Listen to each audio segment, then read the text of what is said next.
Alors Geoffrey, cette habitation, c'est encore un bel exemple de rénovation, un véritable coup de cœur pour un environnement et puis pour cette bâtisse qui était totalement délabrée pourtant. Quand nous l'avons acheté, il n'y a plus de travaux depuis une quarantaine d'années. Le couple précédent n'avait rien fait. C'est la maison des notables du coin.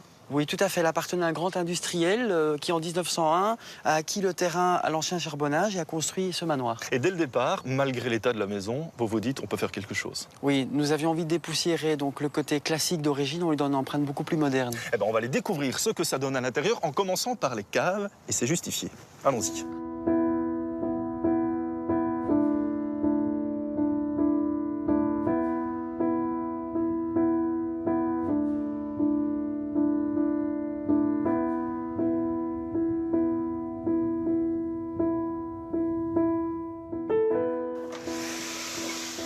Alors ces caves à l'époque, Geoffrey, c'était en fait l'étage du personnel de maison et aujourd'hui, en fait, c'est devenu l'étage de nuit. Oui, nous avons transformé ceci en chambre. Ouais. Avec quelle idée au niveau de la décoration à ce moment-là? Alors, de nouveau la même chose qu'à l'étage, on a voulu garder une empreinte du passé tout en la modernisant.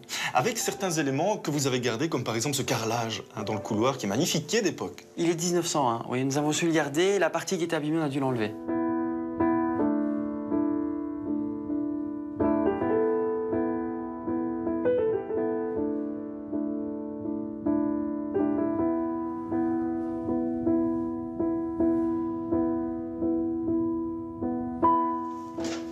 Alors, autre pièce assez intéressante, autre rénovation, j'ai envie de dire assez réussie, c'est cette salle de bain qui est, petit détail, dans l'ancienne cave à vin. Oui, on en a fait un range-serviette. Plutôt pas mal ça comme idée. Pour le reste, au niveau de l'ambiance, on a ici un contraste assez fort entre la pierre, bien entendu, et puis le blanc. C'était quoi, le côté minéral qui vous intéressait? On voulait garder une structure assez homogène, naturelle, et avoir un matériau assez ancien à l'intérieur. Et sans fioritures, vous me disiez. Tout à aussi. fait. Avec des petits détails. Ces pierres, vous ne les avez pas placées pierre par pierre. Non, c'est vendu en filet, mais c'est assez compliqué à monter. Mais le résultat est très très joli. Sauf, évidemment, avec les trucs de Robert. Bon, on va continuer, évidemment, à aller visiter les étages, voir un peu ce qui se cache. Mais avant